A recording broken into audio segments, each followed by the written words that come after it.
Sa video na ito, aakyat tayo sa pinakamataas na bundok sa Karkar, Cebu. Ito ay si Mount Kalatkat.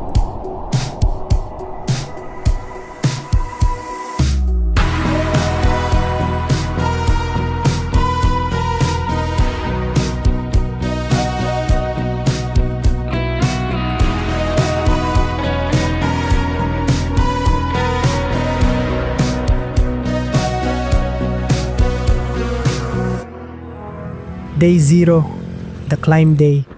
Papunta ako ngayon sa Elizabeth Mall o tinatawag nilang E-Mall para bumili ng lulutuin mamaya sa campsite. Nang nakarating ako sa E-Mall, bigla akong nagutom. Kaya kakain muna tayo bago bumili ng lulutuin mamaya. Bumili lang ako ng burger steak para maitawid ko ang gutom ko. Hey guys!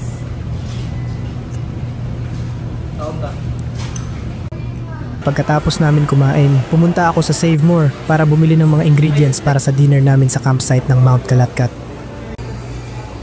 After bumili namin ng pagkain mamayang gabi, ipinasok muna namin ang mga binili namin sa aming backpack para hindi na kami magbitbit ng binili namin papuntang campsite. Pumila na ako para bumili ng ticket papuntang Ocaña Karkar kung saan dun kami sasakay ng angkas papuntang jump off ng Mount Kalatkat. Pumasok na ako naglakad papuntang designated gate para sasakay ng bus. Nagulat ako sa dami ng nakapila papuntang iba't ibang lugar ng Visayas kasi nung araw na yan sa isang gate lamang nagsiksika ng iba't ibang destinasyon. Dito kasi yung papuntang Oslob, Mualboal, Dumaguete, Zamboanga at iba't ibang lugar pa papuntang Visayas at Mindanao.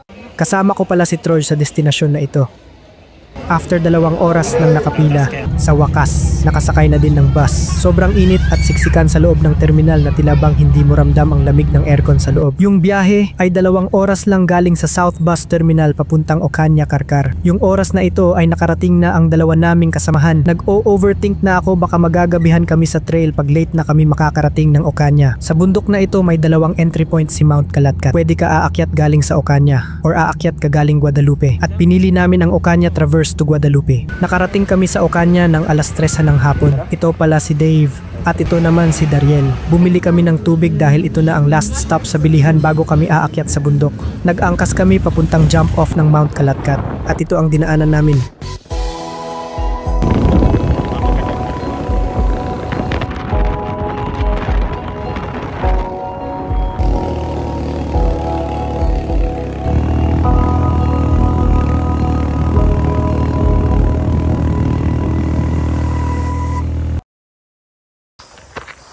So road sa muna guys. Naglakad lang kami ng 2 minuto papuntang jump off. Dahil di kakayanin ng motor na papaakyat sa mismong trailhead. Nang makarating kami sa trailhead, kumain muna kami ng pananghalian. At dito na ang simula ng paakyat. Ito pala ang bundok na aakyatin namin. 1 oras at kalahati lang ang estimated time na paakyat papuntang summit. Habang tayo ay naglalakad, aalamin muna natin kung bakit ito ay pinangalan ng Mount Kalatkat. Ayon sa local dito, ito ay hango na Bisaya word na ang meaning nito ay to climb.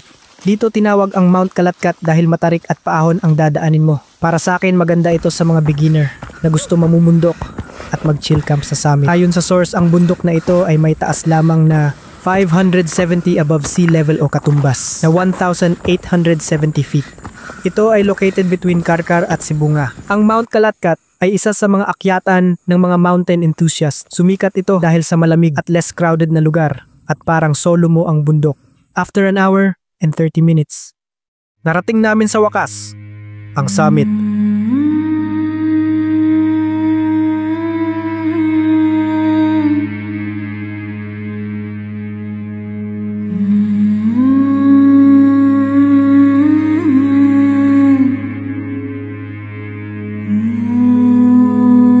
Di ko in-expect na may iba pa palang darating, kaya nagsiksikan kami sa maliit na campsite ng Mount Kalatkat.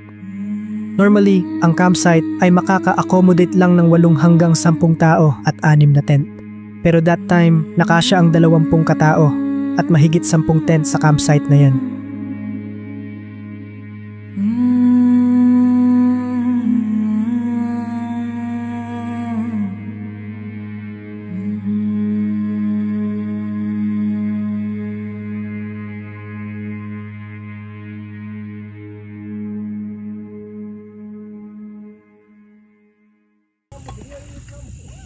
Di na nakita ko breadcrumbs.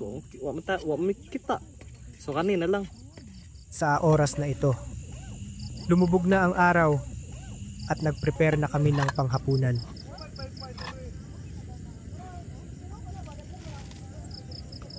Pagkatapos namin kumain, nag-socials ng kaunti at lights off agad dahil dinalaw na kami ng antok.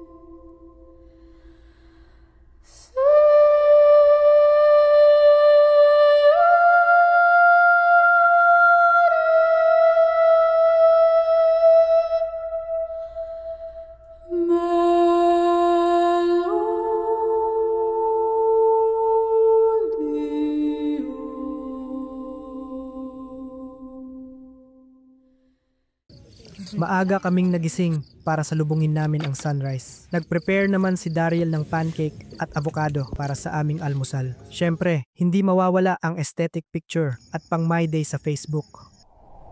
Yung nakasabay namin ng mga campers ay nauna na sila mag-break camp dahil dun na daw sila mag-aalmusal sa entrail. So nasolo na namin ang buong bundok. Ipapakita ko sa inyo kung gaano kaganda si Mount Kalatkat.